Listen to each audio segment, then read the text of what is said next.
오늘도 부족한 자가 이곳에 서 있습니다. 여러분, 기적을 경험해 보셨습니까? 기적. 제가 표준 국어 대사전을 살펴보니까요, 기적을 이렇게 정의해요.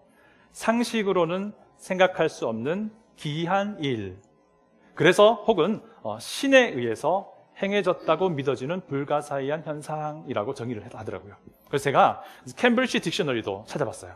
캠브리지 딕셔너리를 보니까요, 이렇게 돼 있어요.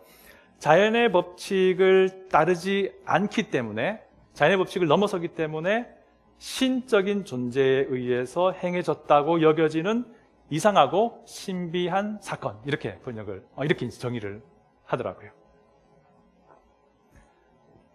무슨 말입니까? 상식이나 자연 법칙으로는 설명되지 않는 기이한 일을 이제 기적이라고 한다는 거예요. 그래서 사람들이 생각합니다. 이 기적은 우리 사람과 같은 존재가 할 수 있는 일이 아니다. 그래서 어떤 신적인 존재가 행하는 일이다 라고 생각을 한다는 것이죠. 그런데 우리는 압니다. 그 신적인 존재가 누구인지 말입니다. 그분은 바로 하나님의 말씀에 기록된 삼위 하나님이세요. 그분이 자연의 법칙을 뛰어넘어서 기적을 행하신다는 걸 우리가 안다는 것이죠. 성경에서 말하는 기적은요, 삼위일체 하나님께서 자신의 메시지와 뜻을 알리기 위한 목적으로 행하시는 놀라운 사건입니다. 이 말이 무슨 말입니까? 모든 기적에는 목적이 있다는 거죠. 기적 그 자체가 목적이 아니라 기적을 통해서 하나님이 뜻하신 바가 있다는 겁니다. 그 목적이, 그 뜻이 이루어질 때에 그 기적이 그 사람에게는 유의미하게 된다라는 것이죠. 여러분, 이런 기적들을 정말 많이 경험하실 수 있기를 바랍니다. 우리 하나님은요, 인류 역사 안에서 굉장히 많은 기적을 행하셨습니다. 너무나 많은 기적이 있어서 다 일일이 열거할 수가 없습니다. 그 범위를요, 예수님의 공생의 사역으로 좁혀볼게요. 예수님 역시 수많은 기적을 행하셨습니다. 예수님의 기적을요, 쭉 보면요, 크게 두 가지로 분류를 할 수 있어요. 어떻게 분류하냐면요, 자연 현상을 직접적으로 역행하는 그런 기이한 기적을 행하셨어요. 또 두 번째 분류는요, 예수님께서 병자들을 고치시는, 소위 말해서 신유의 기적을, 사실 신유의 기적을 더 많이 행하셨습니다. 예수님은 폭풍우를 잠잠하게 하셨어요. 그래서 그 자리에 있던 사람들이 저 존재는 누구인가 이렇게 물어보기도 했습니다. 요한복음의 첫 번째 나오는 기적이 무엇이죠? 물이 포도주로 완전히 뒤바뀌어버리는 그런 기적이었습니다. 이것이 이제 자연 현상을 완전히 뒤엎어버리는 예수님이 행하신 기적들 중에 대표적인 예가 되겠죠. 예수님은 사실 신유의 기적을 더 많이 행하셨어요. 오늘 본문에 등장하는 이 38년 된 병자가 고침받은 것도 예수님이 행하신 치유, 신유의 기적이지요. 저는 믿습니다. 하나님은 지금도 변함없이 이 놀라운 기적을 행하신다는 것 말이죠. 우리가 믿는 삼위일체의 그 하나님은 자연을 만드셨고 또 이 우주를 운영하는 분이세요. 그래서 이 자연의 법칙에 구속되는 분이 아닌 거예요. 그래서 하나님은 능히 기적을 행하시는 겁니다. 하나님은 자신의 그 창조물과는 완전히 분리되어 구분되어 존재하는 분이세요. 그래서 하나님은 자신의 그 능력으로 자신이 만든 그 창조의 법칙을 뛰어넘어서 기적을 행하실 수 있는 분인 거죠. 그리고 하나님은 그 어떤 특별한 목적을 가지시고 그 기적을 지금도 행하고 계신다고 믿습니다. 여러분 혹시 기적지상주의라는 말을 들어보셨습니까? 못 들어보셨을 겁니다. 제가 만든 말이기 때문입니다. 이게 어떤 뜻이라고 생각하고 제가 만들었냐면요, 여러분 외모지상주의 들어봤죠? 그런 의미와 비슷한 거예요. 뭐냐면 기적을 너무 중요하게 생각해서요, 기적을 경험한 그 사실 자체가 꼭 마치 본질이고 목적이라고 생각하는 그런 거예요. 기이한 기적을 경험한 것 그 자체가 마치 영적이고 거룩한 것처럼 여기게 되는 그런 상황을 이제 말하는 겁니다. 예를 들어서 내가 기적을 많이 경험했어요. 신비한 일을 많이 경험했어요. 그 신비한 일을 많이 경험했기 때문에 내가 거룩한 사람이요, 내가 아주 영적인 사람이다라고 이렇게 알려지는 그런 상황을 이제 기적지상주의라고 제가 설명을 해 보는 겁니다. 이러면 될까요? 안 되죠. 이건 아닌 거예요. 목적에 이르지 못하게 하는 그 기적은 사실 인간에게 의미가 없는 거예요. 여러분, 38년 된 병자, 오늘 본문에 나오는 이 사람은요, 정말 놀라운 기적을 경험했습니다. 그동안 얼마나 괴로웠겠어요.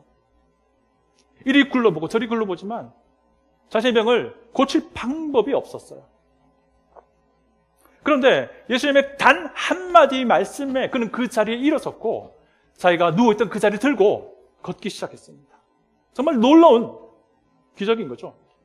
그래서요, 삽시간에 이 기적 소문이 예루살렘 온 도심에 퍼지게 됩니다. 우리 본문 9절과 10절을 제가 읽어드립니다. 들어보십시오. 본문의 9절과 10절입니다. 그 사람이 곧 나와서 자리를 들고 걸어가니라. 이날은 안식일이니 유대인들이 병 나은 사람에게 이르되 안식일인데 내가 자리를 들고 가는 것이 옳지 아니하니라. 유대인들이 이 병 나은 사람을 찾아왔다는 겁니다. 근데 이유는 그날이 안식일이었기 때문이었어요. 이 사람들이 할 말이 무엇입니까? 안식일에 이 병 나은 사람이 자기가 누워있던 그 자리를 들고 옮기는 것이 옳지 않다는 거였어요. 본문에서 유대인이라고 나오잖아요. 유대인은 사실 그 당시에 유대인 전체를 의미하는 단어는 아니었고요. 요한복음에서 특별히 유대인이라고 할 때는 예루살렘의 종교 지도자들을 의미합니다. 그 당시 사회는 어떤 사회였어요? 종교가 곧 삶이었어요. 그래서 종교 지도자 이퀄 사회 지도자였어요. 누가 있었겠습니까? 대제사장 그룹들이 있었을 것이고요. 바리새인, 사두개인 여러분 아시는 바처럼 또 서기관들도 그 역할을 했을 것이고요. 그리고 그 당시에 70명으로 구성된 사내들인 공회의 의원이라는 사람들이 있었어요. 그 사람들 대부분 이들이 이제 구성이 되었지만 어쨌든 그런 사람들이 유대인들이라고 명명되는 그 당시에 종교 지도자 역할을 했던 겁니다. 이들이 찾아온 거예요. 이들이 찾아와서 병 나은 사람이 야, 너 안식일 규정을 어겼어 라고 고소하고 있는 이런 이제 장면이 오늘의 이제 본문의 이야기입니다. 당시에 안식일 규정을 어긴다라고 하는 건 정말 심각한 상황이었습니다. 안식일 규정 어기면요, 중징계에 해당됐거든요. 여러분, 처음으로 안식일 규정이 이스라엘 백성들에게 주어진 것은 언제입니까? 모세 율법을 통해서 하나님이 주셨습니다. 안식일을 거룩히 지켜라. 안식일에 일하지 마라. 일하면 죽여라. 굉장히 단순했습니다. 그렇지만 그 의미는 너무나도 명백하고 확실했습니다. 사람에게 있어서 진정한 쉼이란 것이 무엇인지에 대한 하나님의 뜻과 목적을 담아둔 그런 규정이었거든요. 사람은 노동으로부터 육체적 쉼을 쉬어야 한다라는 것을 담고 있습니다. 근데 그뿐 아니었어요. 진짜 사람에게 있어서 진짜 안식, 진짜 쉼이 무엇이냐는 문제였던 거예요. 그것은 바로 여호와 하나님, 창조주 하나님을 알고 그분의 말씀에 순종하는 삶을 살아가는 것, 그것이 진짜 휴식이요, 안식이다라는 것을 알려주기 위한 하나님의 툴이었던 거죠. 자, 그런데 이제 시간이 흘러왔습니다. 그리고 율법의 그 안식일 규정 외에 복잡한 룰들이 그 안식일 규정에 막 되지기 시작합니다. 그렇게 일을 한 사람들이 유대의 종교 지도자들, 그룹이라 불리던 자들이었어요. 여러분, 토라가 뭔지 알죠? 모세 오경을 말합니다. 창세기, 출애굽기, 레위기, 민수기, 신명기, 모세 오경을 토라라고 부르는데요. 이 종교 지도자들이 시간이 막 흘러가면서 이 토라의 그 율법에다가 어떻게 하면 이것을 좀 더 잘 지킬 수 있을까? 어떻게 하면 이것을 지킬 것일까? 어떻게 하면 이것이 어기지 않는 것일까를 고민하면서 여러 가지 많은 규정들을 덧붙이기 시작했습니다. 그것을요, 미시나라고 부릅니다. 들어보셨을 거예요, 미시나. 근데 문제는요, 이 미시나가 모세 오경의 권위와 동등하게 되어버린 거예요. 하나님의 말씀, 성경과 동등한 권위가 되어버린 거예요. 여러분 복음서를 읽다 보면요, 이런 문구를 발견할 겁니다. 장로들의 전통, 개혁성경은 아마 장로들의 유전 이렇게 번역했을 겁니다. 이 장로들의 전통이라는 것이 무엇이냐면요, 그 당시에 미시나였던 거예요. 아까도 말한 것처럼 문제는 무엇입니까? 사람의 생각이 더해진, 사람의 룰이 더해진 그 복잡한 미시나가 하나님의 말씀과 동등하게 되어버린 것, 그것이 바로 문제가 된 것입니다. 여러분, 그래서 탈무드라는 것도 들어봤죠? 이 탈무드는 뭐냐면요, 이 미시나를 또 해석하고 설명하는 많은 책들이에요. 이 당시 사회만 해도요, 미시나는 하나님의 말씀과 동등하게 되었고, 이 탈무드 역시 하나님의 말씀의 권위에 가까운 위치에 있었다고 합니다. 어쨌든 미시나에 따르면요, 안식일에 행하면 안 되는 39가지 일을 규정하고 있습니다. 그 중에 하나가 무언가를 들고 다른 장소로 옮기는 행위였어요. 물론 병자를 옮기는 것은 예외 규정이 있었어요. 하지만 38년 된 병자, 그러나 예수님의 그 기적을 통해서 치유받은 그 병자가 자기 자리를 들고 옮기는 것은 미시나의 법을 어기는 것이었죠. 그래서 그것은 징벌의 대상이 된 거예요. 징계의 대상이 된 거예요. 그래서 그들이 이 병자에게 찾아와서 네가 안식일 규정을 어겼다라고 말했을 때 그 병자는 어떤 기분이 들었을까요? 위협을 느낀 거예요. 위협을. 두려움을 느낀 거예요. 안식일 규정 어기는 것이 얼마나 심각한 것인지를 그 병자 본인도 알고 있었던 거예요.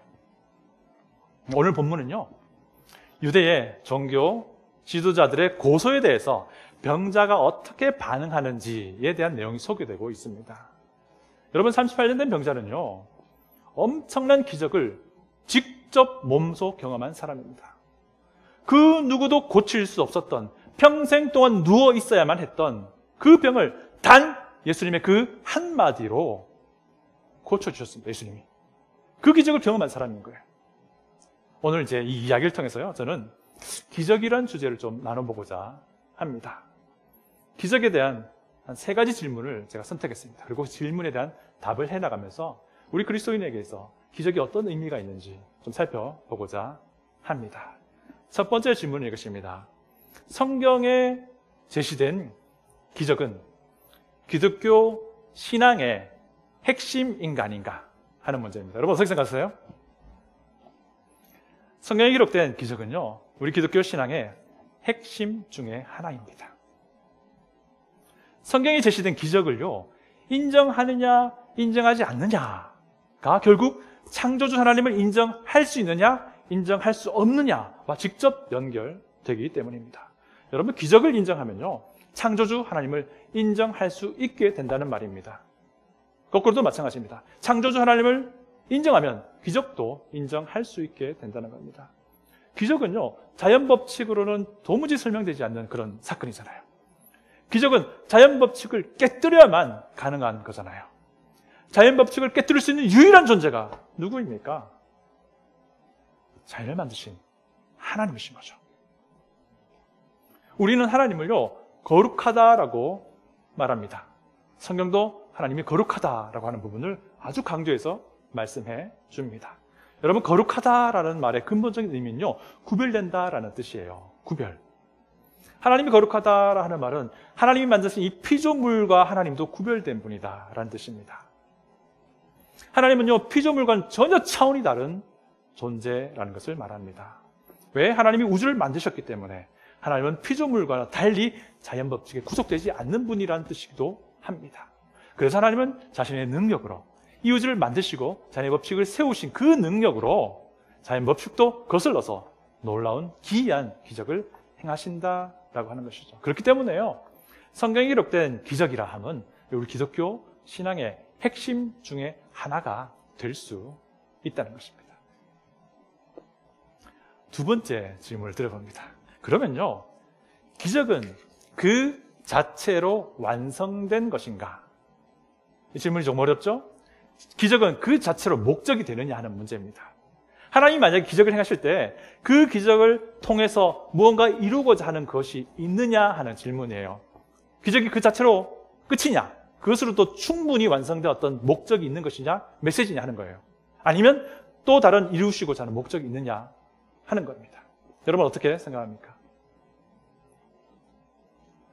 삼위 하나님은요, 기적을 통해서 분명히 이루시고자 하는 목적이 있어서 삼위 하나님은요, 기적을 통해서 인간에게 무언가를 알려주시고자 하십니다. 우리 하나님은요, 기적을 통해서 인간에게 무언가를 이루고자 하세요. 예수님이요, 공생의 기간 동안 여러 기적을 행하셨습니다. 그 이유는요, 자신이 메시아임을 사람들이 믿도록 하기 위함이었어요. 자신이 과거에 선지자들에게 그들이 예언한 오실 메시아인지를 보여주기 위해서 기적을 행하셨습니다. 예수님이 병자들을 고치시고요, 자연의 법칙을 거슬러서 놀라운 일들을 일으키신 것은요, 예수님이 하나님이심을, 그 권위를 보여주기 위함이셨습니다. 이것이 예수님이 행하신 기적의 목적이었어요. 기적 그 자체만을 바라보면 안 된다는 거죠. 예수님이 행하신 기적을 보면서 예수님을 알아야 되는 겁니다. 예수님이 행하신 그 기적을 통해서 예수님을 만나야만 합니다. 예수님이 행하신 그 기적을 통해서 예수님을 믿는 그 자리에까지 이르러야 하는 것이 바로 기적의 목적인 겁니다. 여러분, 요한 사도는요, 요한복음에서 이것을 잘 밝혀주고 있어요. 요한복음을 다른 공간복음이라 하죠. 마태, 마가, 누가복음과 비교해서 읽어보면요, 몇 가지 특징되는 패턴들이 발견되는데요. 그 중에 하나가 무엇이냐면요, 예수님이 행하신 기적이 소개돼요. 그리고는 그 기적과 어떤 방법으로든 연결되어서 주시고자 하는 메시지가 나와요. 그것이 예수님이 직접 설교하는 내용이기도 하고 요한사도가 설명을 더하는 것이기도 한데, 오늘 이제 본문에 소개된 38년 된 병자가 고쳐지는 기적도 마찬가지 이 패턴에 들어갑니다. 오늘 본문에 해당되지 않지만요, 다음 주에 살펴보겠지만 이 기적을 통해서 예수님이 결국 유대인들, 종교 지도자들 향해서 설교를 하게 돼요. 그 메시지가 붙여져 나온다는 겁니다. 이런 패턴이 요한복음에서 발견이 됩니다. 예수님의 메시지는요, 무엇이냐면 자신이 하나님의 보냄받은 자라고 하는 것을 계속해서 말해주고 있습니다. 그래서 우리가 다음 주에 살펴보게 될 것입니다. 어쨌든 무엇이냐면요, 이 요한사도가 성령님의 인도에 따라서 이 요한복음을 조설할 때에 예수님이 행하신 그 기적을 통해서 하나님이 사람들에게 알리고 싶은 그 메시지가 있다는 것을 계속해서 연결해서 보여준다는 거예요. 기적을 통해서 이루고자 하시는 하나님의 목적이 있다는 것을 요한복음의 그 구성 자체가 알려주고 있다는 겁니다. 자, 그러면 그 목적이 무엇입니까? 이루고자 하는 뜻이 무엇입니까? 그 메시지가 무엇입니까? 그것은요, 예수님이 행하신 일들이 예수님이 하나님이시다라는 것을 증명해 준다는 겁니다. 예수님이 행하신 그 기적들이 예수님이 보냄받은 메시아, 약속된 메시아임을 보여준다라는 겁니다. 제가 우리 다음 주에 살펴보겠지만요, 그 중에 한 가지를 소개해 봅니다. 예수님이 이어지는 설교 중에서요, 36절을 제가 읽어 드려볼게요. 36절입니다. 내게는 요한의 증거보다 더 큰 증거가 있으니, 여기서 말하는 요한의 증거는요, 침례 요한을 말합니다. 침례 요한이 와서 예수님에서 증거했잖아요. 예수님 보고서 뭐라고 말했죠? 하나님의 어린 양, 세상 죄를 지우고는 하나님의 어린 양이다 말했습니다. 자, 내게는 요한의 증거보다 더 큰 증거가 있으니 아버지께서 내게 주사 이루게 하시는 역사, 곧 내가 하는 그 역사가 아버지께서, 역사는 일을 말합니다. work. 내가 하는 그 역사가 아버지께서 나를 보내신 것을 나를 위하여 증언한다라고 36절에 말하고 있어요. 예수님이 행한 그 역사는 예수님이 행하신 기적을 말합니다. 요한복음 틀 안에서는요. 이 설교에서 예수님은요, 자기가 하나님이다, 자기가 약속된 메시아다라고 하는 그 증거를 본인이 행하셨던 그 기적들이 보여준다라고 말을 해주고 있습니다. 여러분, 요한복음에서는 특별히 기적이란 말보다는요, 표적이란 말을 써요. 표적.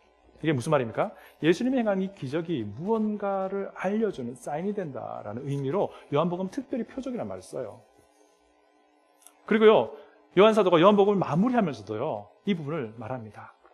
예수님이 행하신 많은 표적들 중에서 일부만을 소개한다라고 말하면서요, 예수님이 행하신 그 표적의 목적이 예수님이 하나님의 아들이심을 사람들이 믿도록 하기 위함이다라고 이제 말을 하고 있습니다. 제가 요한복음 20장 30, 31절 읽어 드립니다. 요한복음 20장 30, 31절인데요.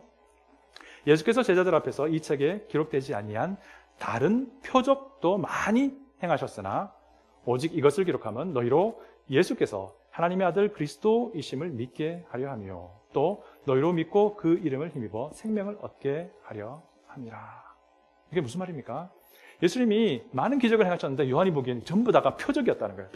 표적이 무엇입니까? 하나님이 어떠한 메시지를 주기 위한 그 목적이 있는 것을 말합니다. 그 목적이 있는 기적을 말해요. 요한이 성령님의 감동을 받아서 이 요한복음을 조술할 때에 요한으로 하여금 알게 하신 거예요. 예수님이 행하신 모든 기적들이 하나님의 그 목적을 가지고 있는 기적이었다. 그래서 표적이라고 말하고 있는데 그 중에 일부를 요한복음에 소개했다는 겁니다. 그러면서 뭐라고 말합니까? 그 목적이 예수님의 기적이 사람들이 예수님을 하나님의 아들로 믿도록 하기 위한 바로 그것이 목적이라는 것을 밝히고 있습니다. 이뿐 아닙니다. 오늘 본문에 등장하는 38년 된 병자 이야기에서도 우리는 그것을 알 수 있어요. 기적을 경험한 병자가 무슨 이유인지는 우리가 알 수 없지만 그가 성전에 있었습니다. 여러 가지 추측할 수 있겠죠. 어쨌든 성전에 있을 때 예수님이 그를 찾아오세요. 14절 우리 다 같이 한번 읽어볼까요? 14절입니다. 그 후에 예수께서 성전에서 그 사람을 만나 이르시되 보라 내가 나았으니 더 심한 것이 생기지 않게 다시는 죄를 범하지 말라 하시고. 예수님이 하신 말씀이 무엇입니까? 죄를 범하지 말라는 그 메시지였어요. 예수님이 하신 말씀 보면요, 예수님의 그 근본적인 관심이 뭔지 알 수 있어요. 예수님의 그 근본적인 관심은요, 이 사람의 육체의 질병이 낫는 것, 그것이 근본적인 관심은 아니었던 거예요. 그것보다는 이 신유의 기적을 통해서 이 사람이 자신의 죄의 문제를 직시하기를 원하셨다는 겁니다.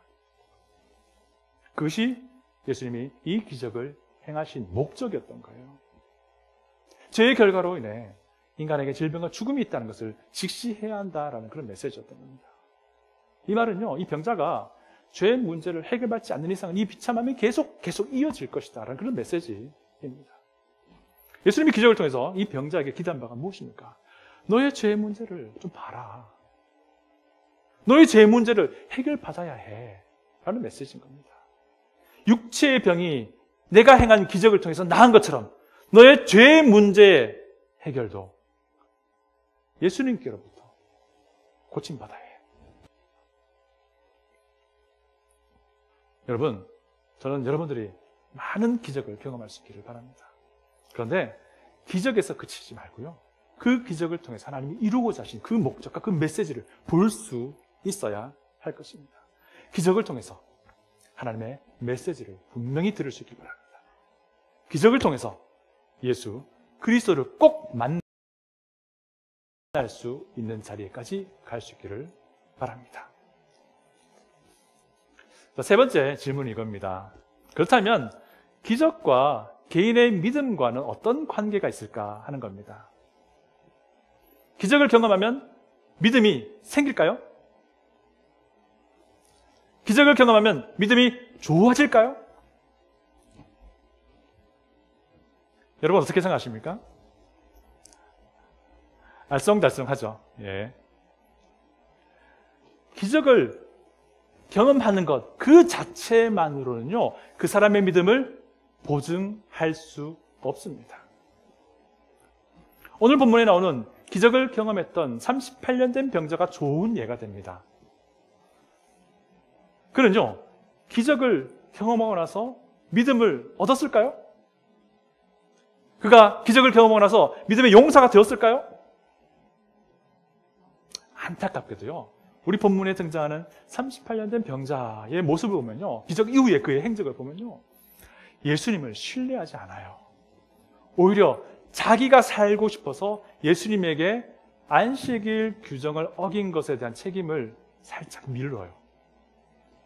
우리 다 같이 11절을 읽어볼게요. 11절입니다. 대답하되 나를 낫게 한 그가 자리를 들고 걸어가라 하더라 하니. 병자는요, 안식일 규정을 위반했다라는 고소를 당했을 때에 위험을 감지한 거예요. 그래서 자기가 안식일 규정 어긴 게 자기를 고쳐준 이가 그렇게 말했기 때문에 했다라고 지금 말을 하고 있어요. 그랬더니 종교 지도자들이 다시 물어봅니다. 도대체 그 사람이 누구냐? 지금 이 상황은 무슨 상황입니까? 안식일 규정 어긴 것에 대해 추궁하는 상황이잖아요. 그래서 종교 지도자들이 누가 자리 들고 가라 시켰냐고 질문한 것은요, 그 사람도 붙잡아서 책임을 묻겠다는 그런 상황인 거예요. 만약에 그 종교 지도자들이 병자를 고치는 기적을 행한 이가 누군지 알게 되면 그를 붙잡으려고 할 상황이 아주 뻔한 그런 상황인 거죠. 그런데도 더 놀라운 사실은요, 그때까지 이 병자는요, 자기를 고쳐준 이가 누군지 몰랐어요. 그 뒤에 병자가 성전에서 예수님을 만나게 되었잖아요.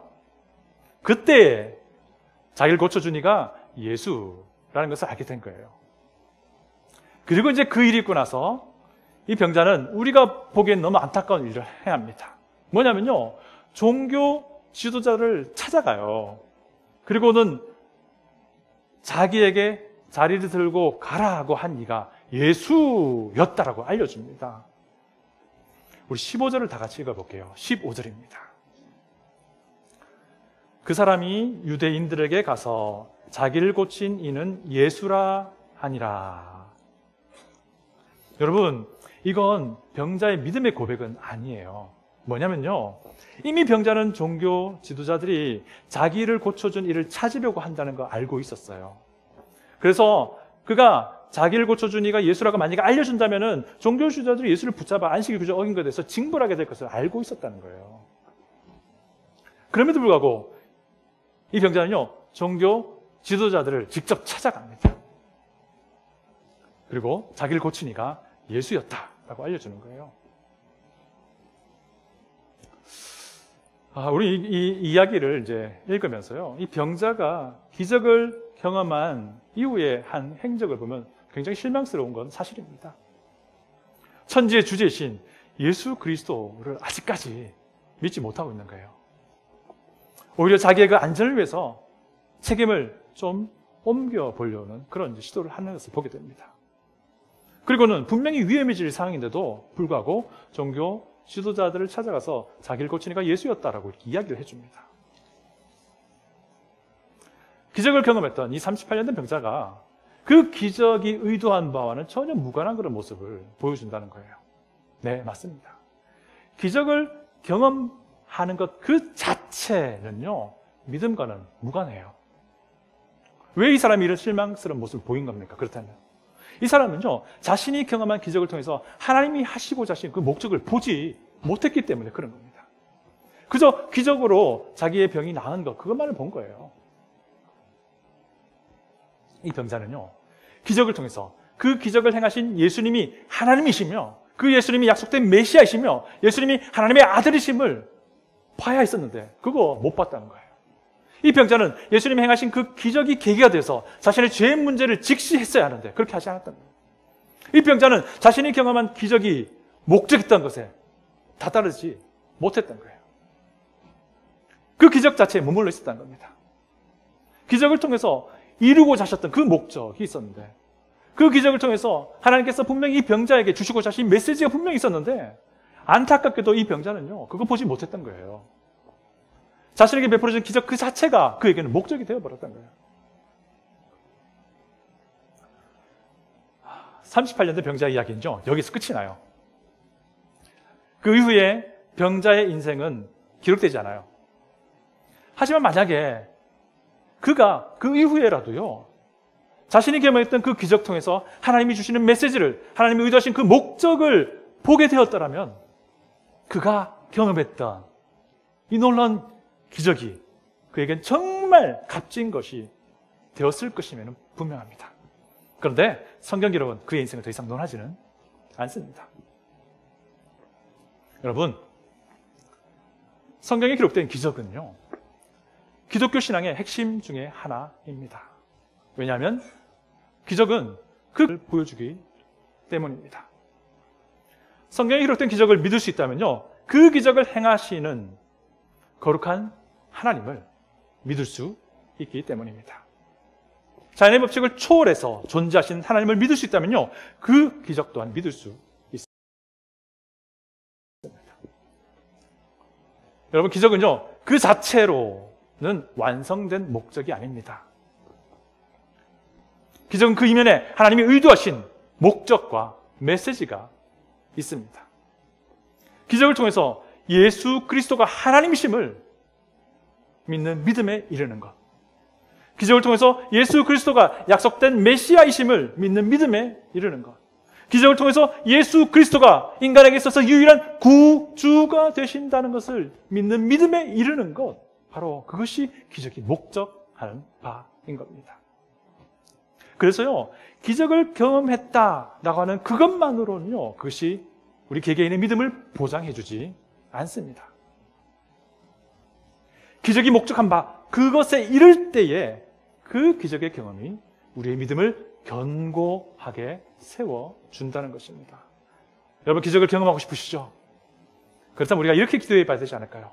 하나님, 이 기적을 주신다면 제가 이 기적을 통해서 하나님의 뜻하신 목적과 하나님이 내게 말씀하시고자 하는 그 메시지를 분명히 알게 해 주십시오 라고 그렇게 기도해야 되지 않을까 생각을 합니다. 끝으로 제가 경험한 기적 하나를 소개해 드립니다. 이 기적은요, 기적들 중에서도 가장 최고의 기적입니다. 왜냐하면 기적들이 최종적으로 목적하는 바로 그것이기 때문입니다. 저는 약 25년 전쯤에 이 기적을 경험했습니다. 그것이 무엇이냐면요, 제가 거룩하신 하나님 앞에서 아무런 쓸모없고 아무런 가치 없는 죄의 덩어리밖에 안 되는 죄인이라는 것을 알게 된 것이었습니다. 제가 어찌 그것을 인지할 수 있겠습니까? 그렇게 할 수 없는 일인데 제가 그것을 알게 되었습니다. 그것을 그치지 않았고요, 제가 예수님만이 유일한 구주 되심을 믿게 된 믿음을 얻게 되었다는 것입니다. 이게 저에게선 가장 최고의 인생의 기적입니다. 여러분, 최고의 기적은요, 죄인이 구원 얻게 되는 겁니다. 왜냐? 기적들이 목표하는 바가 그것이기 때문입니다. 최고의 기적은요, 영혼이 구원 얻는 거예요. 그리고 그 구원 얻은 영혼들이 예수님의 그 말씀에 순종하며 살아가는 놀라운 변화된 삶을 보여주는 것, 바로 그것이 우리 하나님께서 우리에게 기대하시는 바이며 하나님이 우리 인간들에게 주시는 기적의 그 목적인 겁니다. 메시지인 겁니다. 여러분, 이 놀라운 기적을 우리 모두가 경험할 수 있기 바랍니다. 그래서 이 놀라운 영혼 구원의 기적을 경험한 이야기들을 서로 나누고 서로 기뻐하며 서로 격려하며 서로 감격할 수 있는 우리 생수교회가 될 수 있기를 바랍니다. 다 같이 기도하겠습니다.